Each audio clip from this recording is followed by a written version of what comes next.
জাতীয় থেকে আন্তর্জাতিক প্রান্তিক জনপদ থেকে নগর চারপাশে ঠিকই ঘটছে এই মুহূর্তে তা নিয়ে আয়োজন এখন চারদিক। সঙ্গে আছে আমি সিফাত শাহরিয়ার।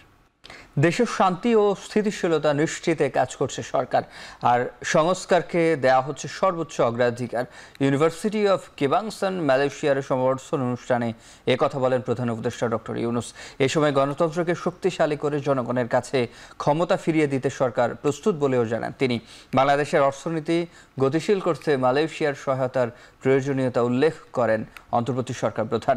শিক্ষা, গবেষণা ও বাণিজ্যে নিবিড় সহযোগিতার মাধ্যমে টেকসই উন্নয়ন ও সামাজিক উন্নতির ক্ষেত্রে দুই দেশ মডেল হয়ে উঠতে পারে বলে প্রকাশ করেন ডক্টর ইউনুস। এছাড়াও কর্মী হবার বদলে তরুণদের উদ্যোক্তা হবার আহ্বান জানান তিনি। এদিকে বুধবার রাত 9:10 3 দিনের মালয়েশিয়া সফর শেষে দেশে ফিরেছেন প্রধান উপদেষ্টা doctor Yunus.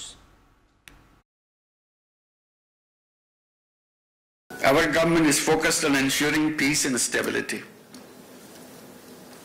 We are committed to strengthening democracy and giving power back to the rightful owners, the people of the country. Reforms are our top priority.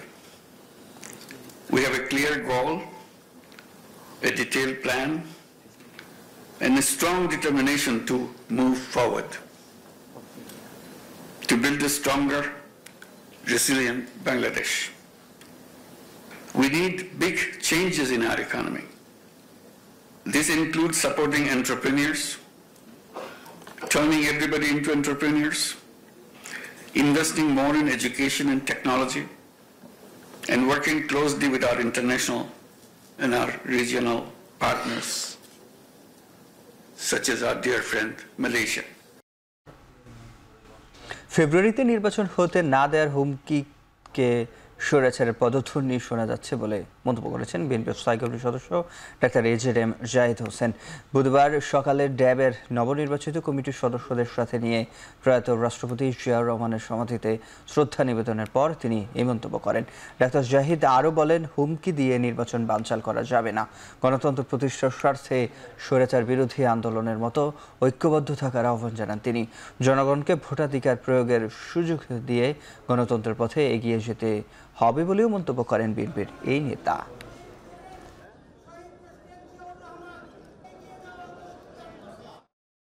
অনেক কথা শুনতে পাই, কেউ কেউ বলেন হুমকি দেন যে আগামী দিন নির্বাচন হতে দেবেন না। মনে হচ্ছে সেই স্বৈরাচারের যে আচরণ ছিল, স্বৈরাচারের যে কথা ছিল, সেই ধরনের কথার পদধ্বনি আমরা শুনতে পাই। সেজন্যই আজকে আমরা আশঙ্কিত হই অনেক সময় যে নির্বাচন নিয়ে ষড়যন্ত্র হচ্ছে। নির্বাচন নিয়ে এনসিপির নেতৃবৃন্দ হাসিনার মতো কর্তৃত্ববাদী কণ্ঠস্বরে কথা বলছেন বলে অভিযোগ করেছেন বিএনপির যুগ্ম মহাসচিব রুহুল কবির রিজভী। বুধবার বিকেলে চট্টগ্রামের আমরা বিএনপি পরিবারের পক্ষ থেকে চিকিৎসা সহায়তা ও নগদ অর্থ দেওয়ার সময় এই মন্তব্য করেন তিনি। আর বলেন, নির্ধারিত সময়ে নির্বাচন না হলে গণতন্ত্র ভয়ঙ্কর পরিস্থিতির মুখে পড়বে। সরকার সামনের ফেব্রুয়ারিতে নির্বাচনের প্রস্তুতি নিলেও এনসিপি নেতৃবৃন্দ নির্বাচন হবে না বলে ঘোষণা দিয়েছেন।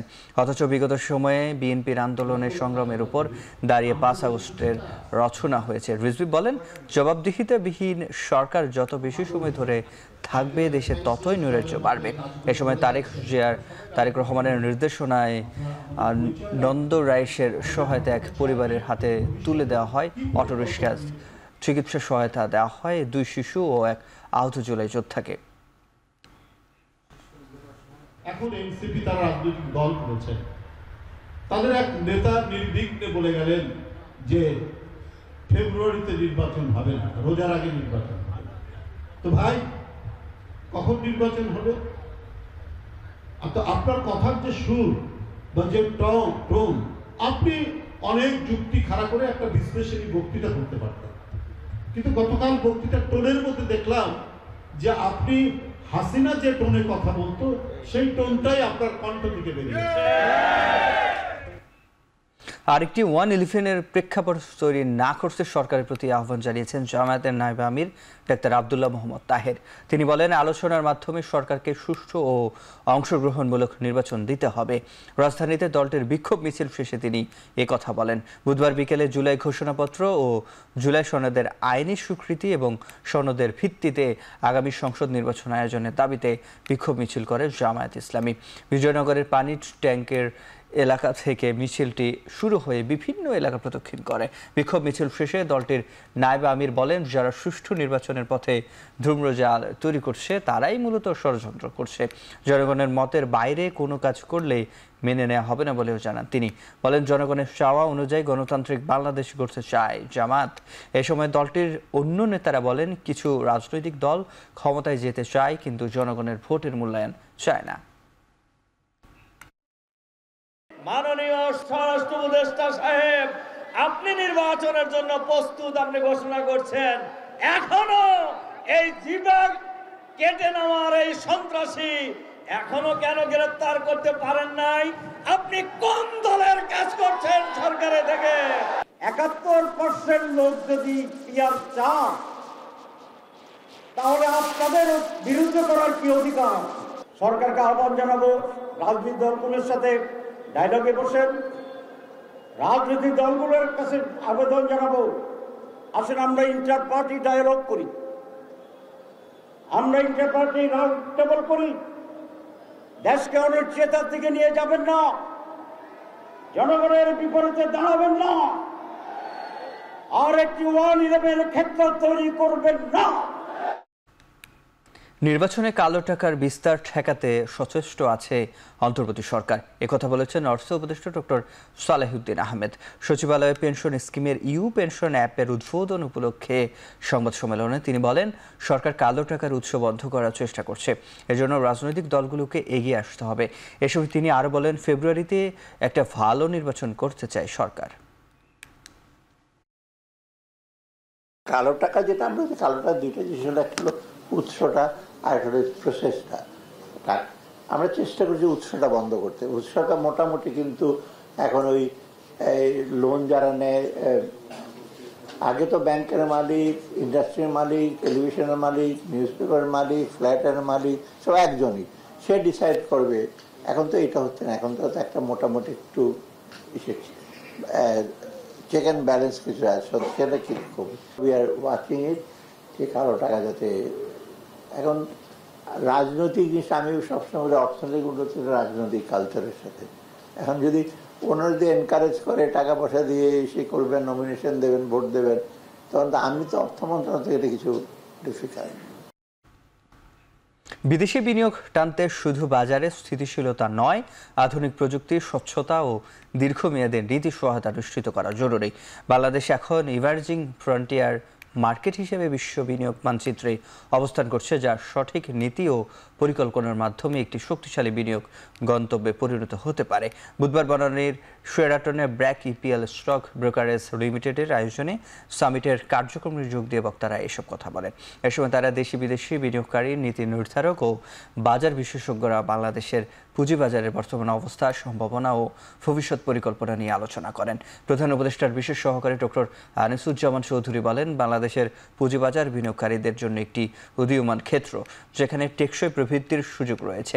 বিএনপির স্থায়ী কমিটির সদস্য আমির খসরু মাহমুদ চৌধুরী বলেন, শেয়ার বাজারের আরও ভালো ফলাফল অর্জনের জন্য পুঁজিবাজারের সঙ্গে সংশ্লিষ্ট সকল প্রতিষ্ঠান ও অংশীজনদের একসঙ্গে হাতে হাত রেখে কাজ করতে হবে। আমির খসরু বলেন, একই সাথে পুঁজিবাজারে গতি আনতে রাজনৈতিক স্থিতিশীলতা প্রয়োজন। Visionary leaders from across industries who continue to demonstrate that corporate Bangladesh is not only maturing, it is ready for global partnership, as the leaders of the sector have amply emphasized. This summit is therefore more than just a platform for foreign capital. It is an open invitation for all investors from home and abroad. আগামীর বাংলাদেশে বিনিয়োগের মাধ্যমে আমরা ওই টাকা ছাপানোর থেকে, ঋণ নেওয়ার থেকে বাংলাদেশের অর্থনীতিকে বিনিয়োগের দিকে নিয়ে যাব আগামী দিনে, এবং বিনিয়োগ হচ্ছে একমাত্র আনসার। বিনিয়োগের বাইরে গিয়ে অন্য কোনো উপায়ে অর্থনীতিকে সাস্টেইনেবল টেকসই করা যাবে না।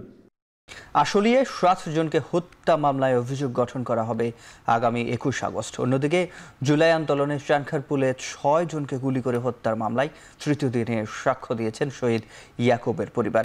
বিচারপতি মোহাম্মদ গোলাম মর্তুজা মজুমদারের নেতৃত্বাধীন 3 সদস্যের ট্রাইব্যুনাল 1-এ তারা সাক্ষ্য দেন। এর আগে সাক্ষ্য দিয়েছেন শহীদ ইয়াকুবের মা রহিমা আক্তার।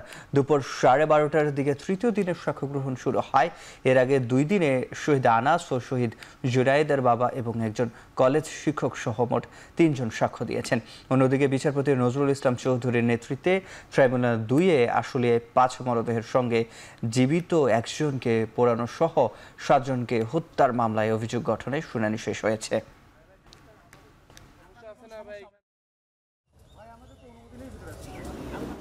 যারা গুলি করছিলেন তারা হিন্দি ভাষায় কথা বলছিলেন একজন, এবং কি শব্দ সেটাও বলেছেন, এবং এটা ডিফেন্স পক্ষ চ্যালেঞ্জ করেছেন, কিন্তু উনি সরাসরি উত্তর দিয়েছেন না আমি শুনেছি, ইধারাও শব্দ প্রয়োগ করেছেন, এবং এটা উনি বলেছেন যে না এটা হিন্দিভাষী নয়, এটা আমরাও বাঙালিরাও ব্যবহার করে হিন্দি সিনেমা, এগুলো অবশ্য রেকর্ড হয় নাই, হিন্দি সিনেমা যারা দেখে তারা বলে, এভাবে ওনারা এটা ডিনাই করতে চেয়েছেন। ট্রাইব্যুনালের মামলা পরিচালনা হওয়ার ক্ষেত্রে এক্সপেডিশাসলি ট্রাইব্যুনাল মামলা পরিচালনা করবেন, এবং কোনো ধরনের ডিলে অথবা বিলম্ব করার স্টেপ যদি কেউ নেওয়ার চেষ্টা করে থাকে ট্রাইব্যুনাল তা প্রতিরোধ করবেন এবং আইন অনুযায়ী দ্রুত বিচার শেষ করবেন, নিষ্পত্তি করবেন। এটাই হলো ন্যায় বিচারের সব জায়গায় কথা। রাজুকের প্লট দুর্নীতির 3 মামলায় শেখ হাসিনা, রেহানা ও টিউলিপ সিদ্দিক, রাদওয়ান মুজিব সিদ্দিক, আজমিনা সিদ্দিক সহ 23 জনের বিরুদ্ধে প্রথম দিনের সাক্ষ্য গ্রহণ শেষ হয়েছে। টিউলিপ সিদ্দিক ব্রিটিশ এমপি হওয়ায় শেখ হাসিনাকে প্রভাবিত করে তার পরিবারকে রাজুকের প্লট পাওয়ার সুযোগ করে দিয়েছে বলে সাক্ষ্য দেন দুদক কর্মকর্তারা। রাজুক আইন অনুযায়ী ঢাকা ও নারায়ণগঞ্জের কোথাও রাজুকের বরাদ্দ করা প্লট থাকলে দ্বিতীয়বার আবেদন করার সুযোগ নেই। সেখানে আবেদন না করে প্লট নেয় বলে সাক্ষ্য দেন দুদকের 3 কর্মকর্তা সালাহউদ্দিন, আফরান জান্নাত কেয়া ও SM রাশিদুল হাসান।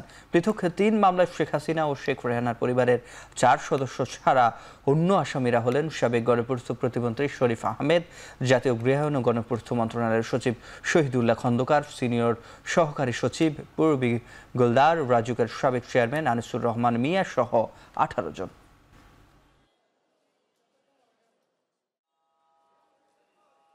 কিন্তু ব্রিটিশ নাগরিক হওয়া সত্ত্বেও উনি এখানে প্লট কীভাবে পেয়েছেন এই কারণে যে বাংলাদেশের সাবেক প্রধানমন্ত্রীর যে ক্ষমতার ভরকেন্দ্র তার খালা, সেখানে তার বোন টিউলিপ সিদ্দিকী ব্রিটিশ এমপি, তাকে ব্যবহার করে প্রভাব সৃষ্টি করে ক্ষমতা অপব্যবহার করে পূর্বাচল নতুন শহর এবং ডিপ্লোম্যাটিক জোন ইম্পর্টেন্ট প্লেস, সেখানে একটা 10 কাঠা প্লট প্রাপ্ত হয়েছেন। ড্রোন পরিচালনা শিখতে 15 আগস্ট চীন সফরে যাবেন 11 বাংলাদেশি। 3 সপ্তাহে চীনের ভিন্ন ভিন্ন শহরে ড্রোন পরিচালনার নানা প্রশিক্ষণ কর্মশালায় অংশ নেবেন তারা। বুধবার দুপুরে চীনা দূতাবাসের এক অনুষ্ঠানে এইসব তথ্য নিশ্চিত করেছেন সংস্কৃতি উপদেষ্টা মোস্তফা সরোয়ার ফারুকী।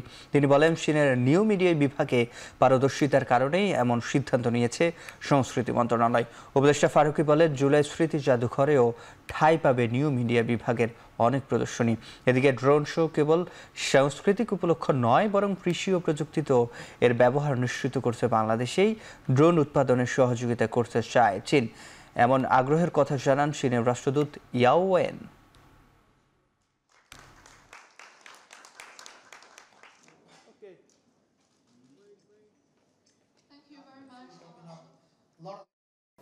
এই প্রযুক্তিটা আমাদের গল্প বলার একটা মাধ্যম হয়ে উঠেছে।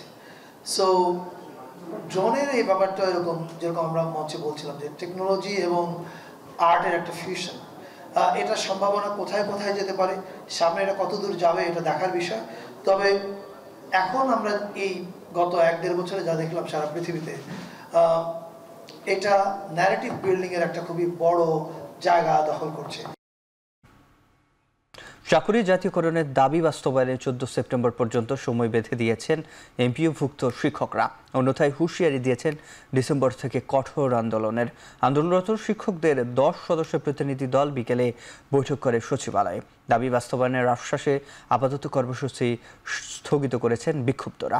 এমপিওভুক্ত শিক্ষা জাতীয়করণের দাবিতে জাতীয় প্রেস ক্লাবের সামনে সকাল থেকে আন্দোলনে নামেন সারা দেশ থেকে আসা শিক্ষক ও শিক্ষিকারা। দাবি আদায় না হওয়া পর্যন্ত এলাকা না ছাড়ার ঘোষণা দিয়েছিলেন তারা। এরই মধ্যে শিক্ষকদের 10 সদস্য বিশিষ্ট প্রতিনিধিদের সাথে সংশ্লিষ্ট মন্ত্রণালয়ের কর্মকর্তাদের বৈঠকের পর আন্দোলন কর্মসূচি স্থগিত করা হয়।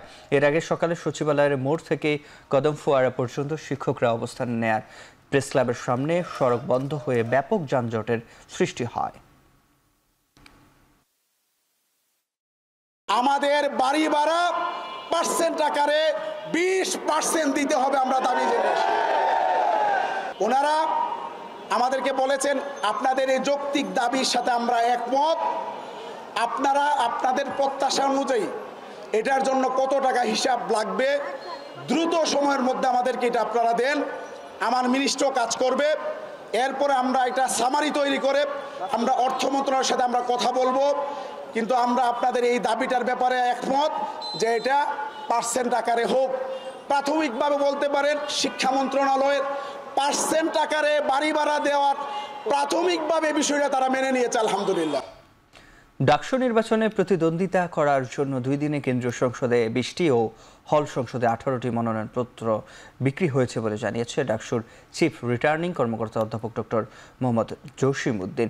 বুধবার বিকেলে সিনেট ভবনে ডাকসুর মনোনয়নপত্র বিতরণ নিয়ে নিয়মিত সংবাদ সম্মেলনে তিনি বলেন, সুষ্ঠু নির্বাচন অনুষ্ঠানে বিশ্ববিদ্যালয় কর্তৃপক্ষ প্রতিশ্রুতিবদ্ধ। মনোনয়নপত্র তুলতে আসা প্রার্থীরা বলেছেন, মনোনয়ন সংগ্রহের দ্বিতীয় দিন হওয়ায় এখনো ভোটের উৎসবের আমেজ দৃশ্যমান হয়নি। শিক্ষার্থী বান্ধব ক্যাম্পাস তৈরি, ক্যাম্পাস থেকে দলীয় লেজরভিত্তিক রাজনৈতিক বিরুদ্ধে সোচ্চার থাকার প্রতিশ্রুতি দেন বিভিন্ন পদে লড়তে চাওয়া এইসব প্রার্থীরা।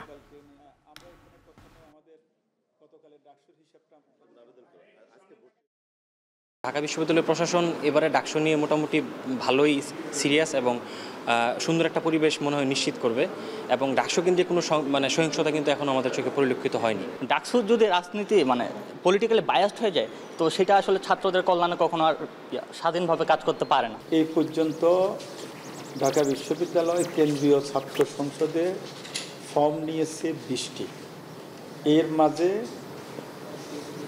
3টি জমা দিয়েছে। এর মাঝে ভিপি পদ হচ্ছে মোট 5 জন, ঠিক আছে, আর বাকিগুলো সম্পাদক এবং সদস্য। ক্ষমতার পালাবদলের পর বাংলাদেশের মানবাধিকার পরিস্থিতি স্থিতিশীল রয়েছে, তবে কিছু উদ্বেগ রয়ে গেছে। মার্কিন পররাষ্ট্র দপ্তরের মানবাধিকার বিষয়ক সবশেষ প্রতিবেদনে এই তথ্য উঠে এসেছে। প্রতিবেদনে বলা হয়, বিগত সরকারের আমলে বিচার বহির্ভূত হত্যাকাণ্ড, গুম খুন, হয়রানি, সাংবাদিক নির্যাতন, সহিংসতা, শ্রম অধিকার, শিশু শ্রম সহ মানবাধিকার সমস্যাগুলোর বিশ্বাসযোগ্য প্রমাণ থাকার খবর মিলেছে।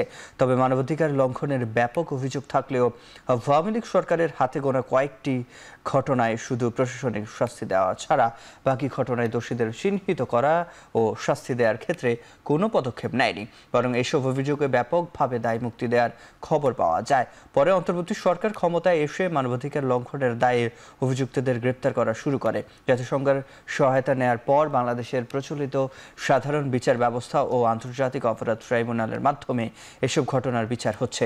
জুলাই আগস্টের আন্দোলনে আইনশৃঙ্খলা বাহিনীর অভিযান ও তৎপরতায় উল্লেখযোগ্য হারে সন্দেহজনক মৃত্যুর ঘটনা ঘটেছে বলে জানানো হয় প্রতিবেদনে। এছাড়া বাংলাদেশের বিভিন্ন মানবাধিকার সংস্থা ও সংবাদ মাধ্যমের প্রতিবেদনে নিষিদ্ধ সংগঠন ছাত্রলীগের বিরুদ্ধে গুরুতর মানবাধিকার লঙ্ঘনের নানা ঘটনা উঠে আসে। বাংলাদেশের মানুষের এখানে অভিযোগকৃত অপরাধগুলো কোনো দূর অতীতের যুদ্ধে চালায়। আন্দোলনের সমর্থক চিকিৎসক, আইনজীবী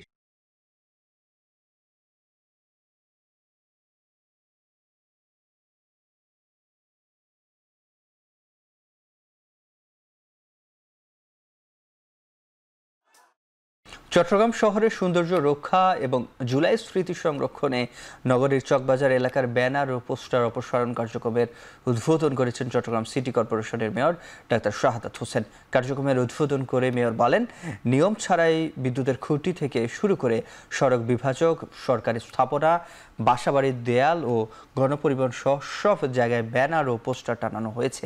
এতে ঢাকা পড়েছে জুলাই বিপ্লবের সময়ে শিক্ষার্থীদের করা গ্রাফিটি। এছাড়া অনেক স্থানে পোস্টার ছিঁড়ে নোংরা হচ্ছে সড়ক, পাশাপাশি ড্রেনে ব্যানার ও পোস্টার পড়ে আটকে যাচ্ছে পানির প্রবাহ। প্রচারের জন্য নগরের বিভিন্ন মোড়ে ডিজিটাল বিলবোর্ড তৈরি করে দেওয়ার কথাও জানান তিনি। নির্ধারিত স্থান ছাড়া অন্য কোথাও পোস্টার ব্যানার লাগালে আইনি ব্যবস্থা নেওয়ার কথাও জানান মেয়র ডক্টর শাহাদাত হোসেন।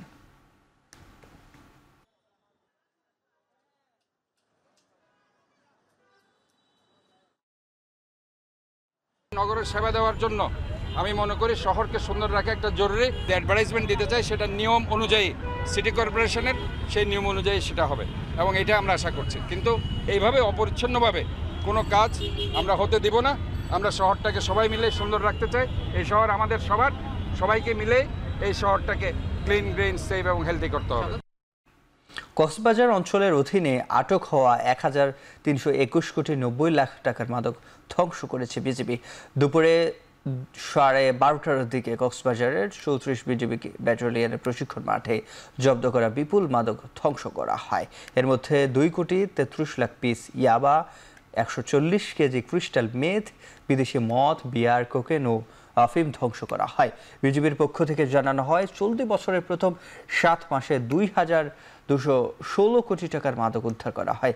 এর মধ্যে ৮৯৫ কোটি টাকার মাদক থানায় হস্তান্তর করা হয়, আর বাকি ১,৩২১ কোটি টাকার মাদক আজ ধ্বংস করা হয়েছে। অনুষ্ঠানে উপস্থিত ছিলেন রিজিয়ন কমান্ডার ব্রিগেডিয়ার জেনারেল আকসার খান সহ ঊর্ধ্বতন কর্মকর্তারা। সীমান্ত দিয়ে মাদকের অনুপ্রবেশ বন্ধে কঠোর অবস্থানের কথা জানান বিজিবি কর্মকর্তারা।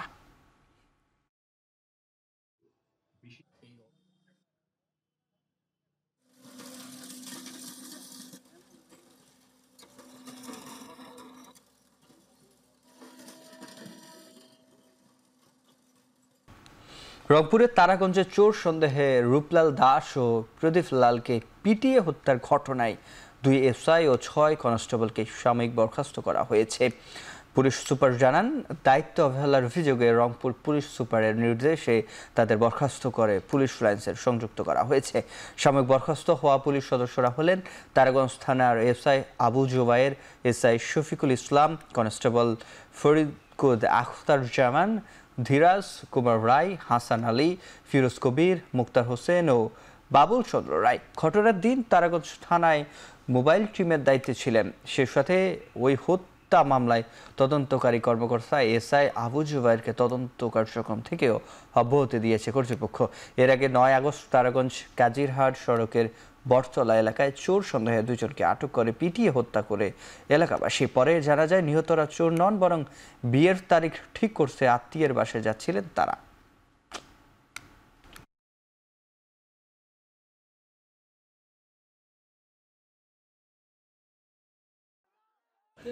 আমরা একটা তদন্ত কমিটি করেছি, তাদেরকে সাময়িক বরখাস্ত করা হয়েছে তদন্তের স্বার্থে।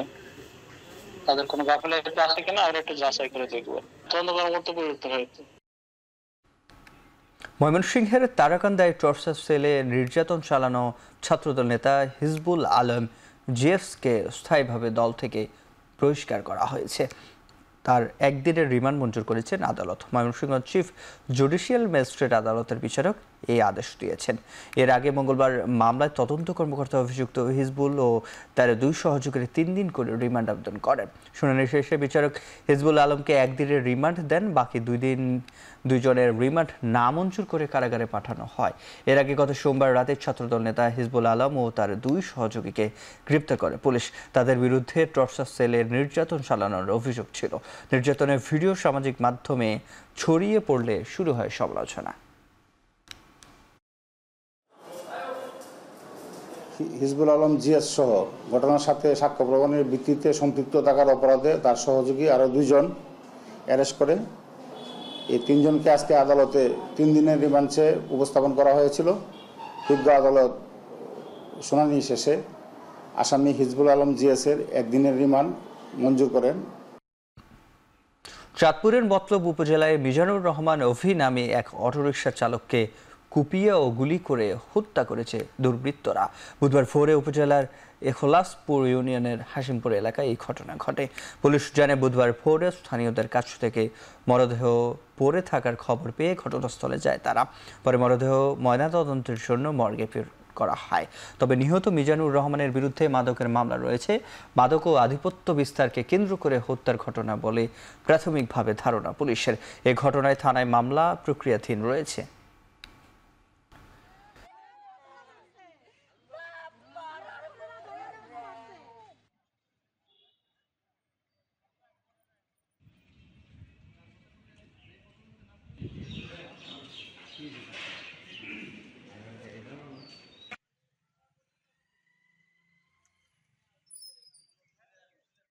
বরিশালে স্বাস্থ্যসেবা আন্দোলনকারীদের অনশন ভাঙতে না পেরে ফিরে গেলেন স্বাস্থ্য অধিদপ্তরের মহাপরিচালক। এ সময় ব্লকেট কর্মসূচি চালিয়ে যাওয়ার ঘোষণা দিয়েছেন আন্দোলনকারীরা। বুধবার বিকেলে ৩টার দিকে স্বাস্থ্য অধিদপ্তরের মহাপরিচালক শেরি বাংলা মেডিকেল কলেজ হাসপাতালের গেটে অনশনরত শিক্ষার্থীদের অনশন ভাঙাতে যান। পরে আন্দোলনকারীরা অনশন না ভাঙার কথা জানায়। এর আগে দুপুর ১টার দিকে শেরি বাংলা মেডিকেল কলেজের মিলনায়তনে বিভিন্ন রাজনৈতিক দলের নেতৃবৃন্দ, চিকিৎসক ও সুশীল সমাজের ব্যক্তিবর্গ নিয়ে মতবিনিময় করেন স্বাস্থ্যের মহাপরিচালক। এদিকে স্বাস্থ্যসেবা আন্দোলনকারীদের ব্লকেট কর্মসূচি চলাকালে হামলার ঘটনা ঘটে। এ সময় আহত হয় ১০ জন। বিকেল ৪টার দিকে নথুল্লাবাদ বাস টার্মিনাল এলাকায় এই হামলার ঘটনা ঘটে।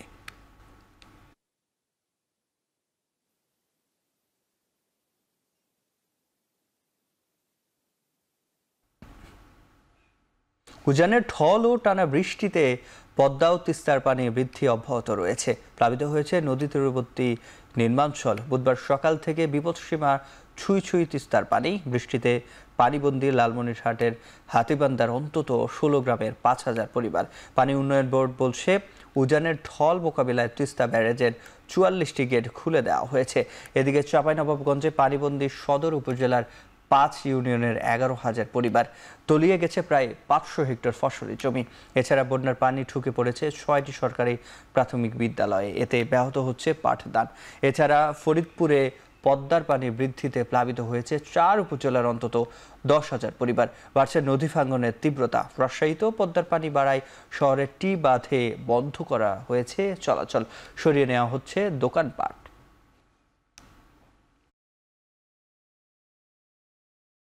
এখানে আমরা দীর্ঘদিন যাবৎ পানিবন্দী আছি, যার কারণে আমাদের বাড়িঘরে চলাফেরা, রাস্তাঘাটে চলাফেরার সমস্যা হচ্ছে। পরিস্থিতি অনেক খারাপ, আমাদের বাড়িঘর সব ডুবে গেছে। আমরা এখন কোথায় থাকবো কিছুই বুঝতে পারছি না, আমার পানি বাড়তেই আছে। রাস্তাঘাটে আমাদের চলাচল ব্যাহত করছে, আমাদের স্কুল কলেজে ছাত্রছাত্রীরা যেতে আমাদের অসুবিধা হচ্ছে। পানি যেভাবে বৃদ্ধি পাচ্ছে তাতে দেখা যাইতেছে আমাদের গরু খাবার, মানুষের চলাচল, রাস্তাঘাট তলিয়ে যাচ্ছে।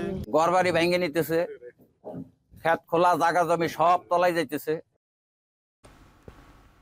পঞ্চগড়ে ২৩ জনকে পুশিন করেছে বিএসএফ। বুধবার ভোরে সদর উপজেলার ডাগা সীমান্ত দিয়ে তাদের পুশিন করা হয়। বিজিবি জানায় আটককৃতদের মধ্যে ১৩ জন নারী, ৯ জন পুরুষ ও ১ জন শিশু রয়েছে, যাদের সবাই সাতক্ষীরা, যশোর, নড়াইল ও লালমনিরহাট জেলার বাসিন্দা। আটককৃতরা ভারতের বিভিন্ন এলাকায় কাজ করছেন। তাদের সদর থানা পুলিশের কাছে হস্তান্তরের প্রক্রিয়া চলছে।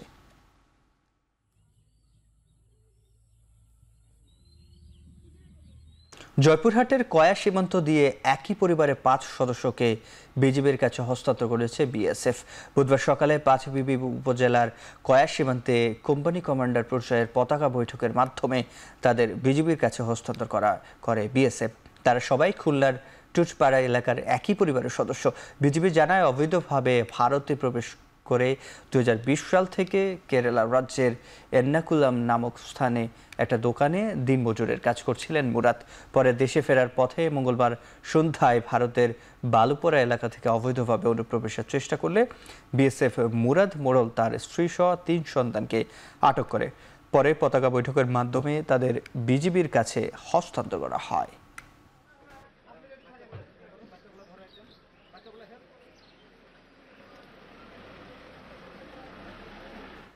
গাজীপুরের সাংবাদিক তুহিন হত্যার প্রতিবাদে খুলনার কপিলমুনিতে মানববন্ধন ও সমাবেশ অনুষ্ঠিত হয়েছে। বেলা 11টার দিকে স্থানীয় প্রেস ক্লাবের আয়োজনে কপিলমুনি বাজারের প্রধান সড়কে এই মানববন্ধন ও প্রতিবাদ সমাবেশ অনুষ্ঠিত হয়।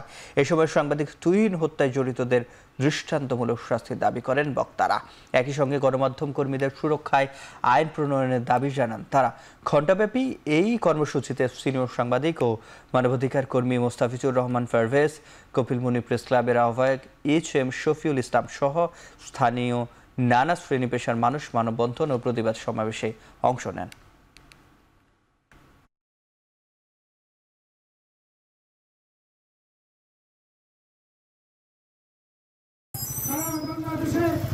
সাংবাদিকদের উপরে বিভিন্ন রকমের অত্যাচার, নির্যাতন, নিপীড়ন চালানো হচ্ছে। এরকম একটি ঘৃণ্যতম হত্যাকাণ্ড আর যাতে না হয় আমরা হুঁশিয়ার করে দিতে চাই। আর কোনো পীড়নের পর যদি কোনো সাংবাদিককে পথ অবলম্বন করতে হয়, কঠিন কর্মসূচির মাধ্যমে আমরা এর প্রতিবাদ করব। মৌলভীবাজারের শ্রীমঙ্গল চায়ের 14তম চা নিলামে 5টি ব্রোকার্স হাউসের 1,44,712 কেজি চা উঠলেও ক্রেতা না থাকায় বিক্রি হয়নি কোনো ব্রোকার্সের চা। বুধবার সকাল 10টায় শ্রীমঙ্গলের খান টাওয়ারের চায়ের 14তম নিলাম শুরু হয়। নিলামে বৈরী আবহাওয়ার কারণে বায়ের উপস্থিতি ছিল একেবারেই কম। আজকে 5টি ব্রোকার্স হাউসের মধ্যে কোনোটিরই কোনো চা বিক্রি হয়নি। এর আগে চায়ের 13তম নিলামে 5টি ব্রোকার্স হাউসের 1,52,524 কেজি চা উঠলেও বিক্রি হয়েছিল 4টি ব্রোকার্স হাউসের 36,287 কেজি চা। কেজি প্রতি যার গড় মূল্য ছিল 237.48 টাকা।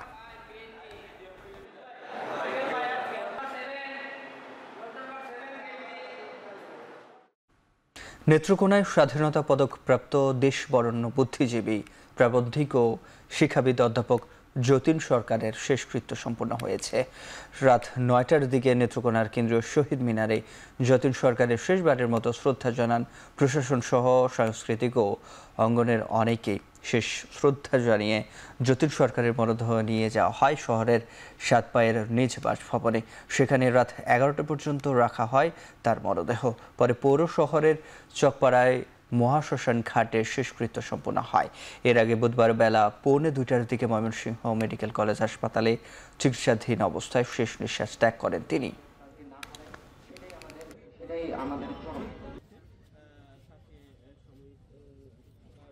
এবার আন্তর্জাতিক প্রসঙ্গ। গাজায় ইসরায়েলি হামলায় শনিবার 5 শিশু সহ প্রাণ গেছে আরও 12 জনের। এর মধ্যে ত্রাণ নিতে গিয়ে নিহত হয়েছেন 5 জন। এমন প্রেক্ষাপটে উপত্যকাটিতে ত্রাণ সরবরাহ সচলের জন্য এবার গুরুতর পদক্ষেপ নেয়ার ঘোষণা ইউরোপীয় ইউনিয়ন সহ অন্তত 24 দেশের রাষ্ট্রপ্রধানের।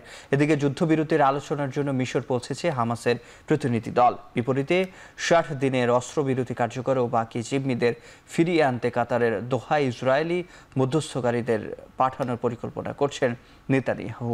অন্যদিকে গাজায় যুদ্ধ বন্ধের দাবিতে আবারও তেল আবিবের রাস্তায় বিক্ষোভ করছেন ইসরায়েলিরা।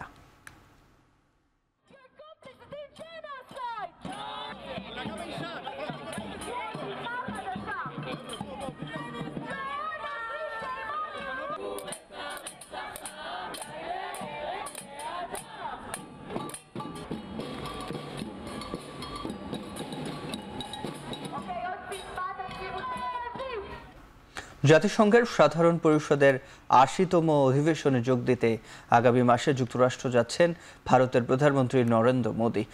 ভারতীয় গণমাধ্যম বলছে এই সফরে যুক্তরাষ্ট্রের প্রেসিডেন্ট ডোনাল্ড ট্রাম্পের সঙ্গে দ্বিপাক্ষিক বৈঠক হতে পারে মোদীর। ২৬ সেপ্টেম্বর জাতিসংঘের সাধারণ পরিষদের উচ্চ পর্যায়ের অধিবেশনে বক্তব্য রাখবেন নরেন্দ্র মোদী। একই দিনে অধিবেশনে বক্তব্য রাখবেন ইসরায়েল, চায়না, পাকিস্তান ও বাংলাদেশের সরকার প্রধান। এমন সময়ে মোদীর যুক্তরাষ্ট্র যাওয়ার খবর এলো যখন মার্কিন শুল্ক আরোপ নিয়ে দুই দেশের মধ্যে টানাপোড়েন চলছে। সম্প্রতি দেশটির পণ্যে ২৫% সম্পর্ক শুল্ক আরোপ করেন ট্রাম্প। আর রাশিয়ার তেল আমদানি করায় শাস্তি হিসেবে ধার্য করা হয়েছে আরও 25% শুল্ক। প্রতিক্রিয়ায় যুক্তরাষ্ট্রের এই সিদ্ধান্তকে অগ্রহণযোগ্য বলে মন্তব্য করেছেন ভারত।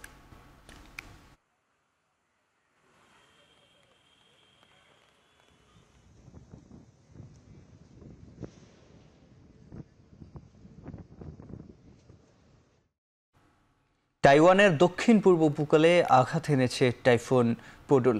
স্থানীয় সময় বুধবার দুপুরে টাইফুনটি আঘাত হানার সময় বাতাসের গতিবেগ ছিল 191 কিলোমিটার। ইতিমধ্যে তাইওয়ানের দক্ষিণাঞ্চল থেকে 5,500 বাসিন্দাকে নিরাপদ স্থানে সরিয়ে নেওয়া হয়েছে। বাতিল করা হয়েছে 2.5 শতাধিক ফ্লাইট। 9টি শহর ও কাউন্টিতে বন্ধ রয়েছে শিক্ষা প্রতিষ্ঠান।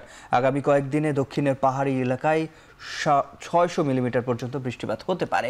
আবহাওয়া দপ্তরের পূর্বাভাস বলছে চলতি সপ্তাহে টাইফুনটি চীনের ফুজিয়ান প্রদেশে আঘাত হানতে পারে।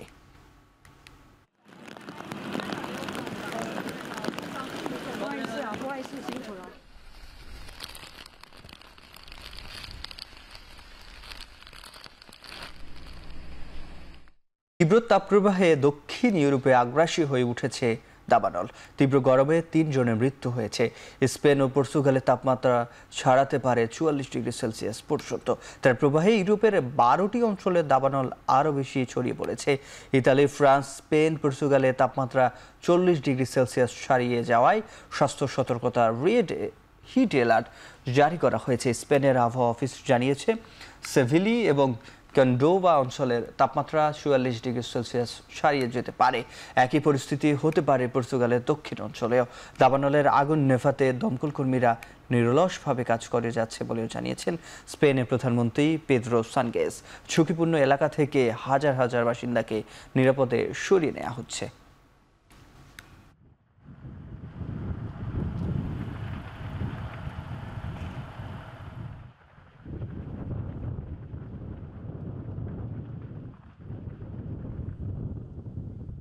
দেশের 1 নম্বর gas stove RFL gas stove, যা বেশি তাপেও ফাটে না আর হ্যাসেল ফ্রি অটো ইগনিশন নিশ্চিত করে ঝামেলাহীন রান্না। আরএফএল গ্যাস স্টোভ, নিরাপদ ও ঝামেলাহীন। শেয়ার বাজারে কারসাজি ও ঘুষ গ্রহণ সহ 3টি অভিযোগে গ্রেপ্তার হয়েছেন দক্ষিণ কোরিয়ার সাবেক ফার্স্ট লেডি কিম কিয়ন হে। মঙ্গলবার কিয়ন হের বিরুদ্ধে গ্রেপ্তারি পরোয়ানা জারি করেন আদালত। যদিও 4 ঘণ্টাব্যাপী শুনানিতে আদালতের সব অভিযোগ অস্বীকার করেন তিনি। ক্ষমতা গ্রহণের পর গেল জুনে কিয়ন হের অপরাধ তদন্তে বিশেষ কাউন্সিল তৈরির নির্দেশ দেন প্রেসিডেন্ট লি জে মিয়ং। এরপর রাষ্ট্রপক্ষ সাবেক ফার্স্ট লেডির বিরুদ্ধে 16টি অভিযোগ আনে। 2024 সালের ডিসেম্বরে ব্যর্থ সামরিক আইন প্রয়োগের চেষ্টার পর ক্ষমতাচ্যুত হয়ে কারাবন্দী হন তৎকালীন প্রেসিডেন্ট ইউন সুক-ইউল।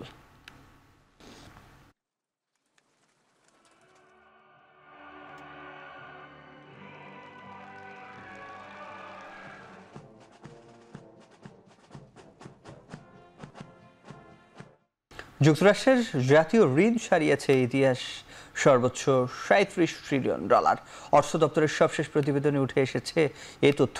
এর আগে 2024 সালে জাতীয় ঋণের রেকর্ড 34, 35 ও 36 ট্রিলিয়ন ডলারের রেকর্ড ভেঙেছিল। জয়েন্ট ইকোনমিক কমিটির পূর্বাভাস বলছে 173 দিনের মাথায় জাতীয় ঋণে যুক্ত হতে পারে আরও $1 ট্রিলিয়ন। চলতি বছরই রিপাবলিকানদের কর ছাড় ও ব্যয়ের বিলে সই করেন ডোনাল্ড ট্রাম্প। কংগ্রেসুলার বাজেট অফিসের পূর্বাভাস বলছে এর আগে 2030 সাল নাগাদ জাতীয় ঋণে যোগ হতে পারে আরও $4.1 ট্রিলিয়ন।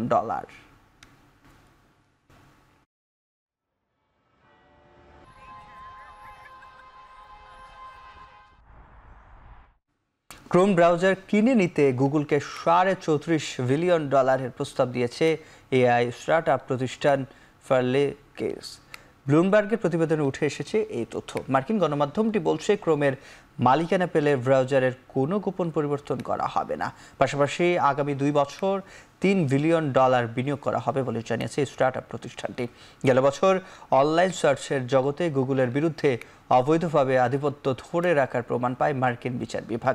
এরপর থেকে ক্রোমের ব্রাউজার বিক্রিতে চাপ দেওয়া হচ্ছে, যদিও ব্রাউজার বিক্রির পরিকল্পনার কথা এখনও জানায়নি গুগল।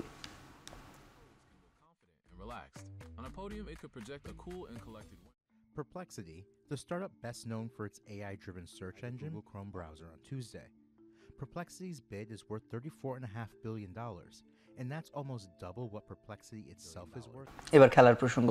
সেপ্টেম্বরে নেপাল সফরের জন্য 6 সদস্য নিয়ে ক্যাম্প শুরু করেছে বাংলাদেশ ফুটবল দল। 24 সদস্যের প্রাথমিক দলে আছেন হামজা চৌধুরী। হামজাকে পেতে তার দল লেস্টারের সাথে এরই মধ্যে যোগাযোগ শুরু করেছে বাফুফে। বিষয়টি নিশ্চিত করেছেন দলের ম্যানেজার আমের খান। জনের স্কোয়াডে আমরা যেটাকে শুরু করছি, আমরা কিন্তু হামজাকেও রেখেছি, যদি কোনো রকম পাওয়া যায় তার ওখান থেকে, সেও মানে জয়েন করার একটাই আছে। কারণ সেই হোপ আমরা কোনো ছাড়িনি, সে যেহেতু স্কোপ আছে, সেই জন্য 24 জনের একটি স্কোয়াড আমরা করেছি, সেখানে হামজাও আছে। অ্যাকচুয়ালি আমাদের যে অফিস থেকে, যে সেক্রেটারিয়েট থেকে যেভাবে তাদের সাথে যোগাযোগ স্থাপন করা হয় সেভাবেই করা হচ্ছে। আর ব্যক্তিগত তো যেভাবে আছে আমাদের সাথে হাই হ্যালো সবার সাথেই সবার রকম কথা হচ্ছে, তারপরও যেহেতু এটা একটা ক্লাবের থেকে আনতে হবে, আমরা ওইভাবে আমাদের সেই রিকোয়ারমেন্টটা তাদের ক্লাবকে দেওয়া হয়েছে। যদি তারা অ্যালাউ করে তাহলে আমরা হয়তো সেই সময় দেখতে পাবো। ঢাকা প্রিমিয়ার লিগে নিজেদের পাওনা অর্থের জন্য বাংলাদেশ ক্রিকেট বোর্ডের দ্বারস্থ হয়েছেন ব্রাদার্স ইউনিয়নের ক্রিকেটাররা। সবশেষ আসরে দলের খেলোয়াড়দের প্রাপ্য অর্থ এখনও পরিশোধ করতে পারেনি ক্লাবটি। এক প্রকার বাধ্য হয়ে বিসিবিতে হাজির হয়েছেন ক্রিকেটাররা। আগামী 17 আগস্ট টাকা পরিশোধের ব্যাপারে মিলছে নতুন আশ্বাস। এর আগেও ব্রাদার্স ইউনিয়নের পারিশ্রমিকের ঘিরে ছিল জটিলতা। গেল বছরও ক্রিকেটাররা পাননি নির্ধারিত পারিশ্রমিক। এবারও নিজেদের প্রাপ্য অর্থের জন্য ক্রিকেট বোর্ডের দিকে তাকিয়ে থাকতে হচ্ছে ক্রিকেটারদের।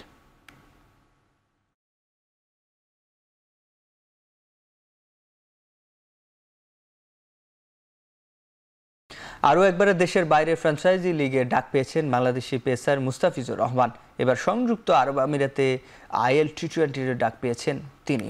আইএল টি20 লিগের দল দুবাই ক্যাপিটালসের পরের আসরকে সামনে রেখে মুস্তাফিজকে দলে নিয়েছে তারা। ইংলিশ পেসার লুকউড ছিটকে যাওয়ার পর দুবাই ফ্র্যাঞ্চাইজি দ্বারস্থ হয়েছে মুস্তাফিজের। ফ্র্যাঞ্চাইজিটি তাদের সামাজিক যোগাযোগ মাধ্যমে মুস্তাফিজকে দলে নেয়ার কথা জানিয়েছে। আরব আমিরাতের আন্তর্জাতিক ভেন্যুগুলোতে এবার তাই দেখা যাবে মুস্তাফিজকে। আগামী 30 সেপ্টেম্বর আইএল টি20 পরের আসরের ড্রাফট। তার আগে সরাসরি চুক্তিতে দল পেলেন মুস্তাফিজুর রহমান। চলতি বছরের ডিসেম্বরের 2 তারিখ থেকে শুরু হবে এবারের আসর, চলবে 4 জানুয়ারি পর্যন্ত।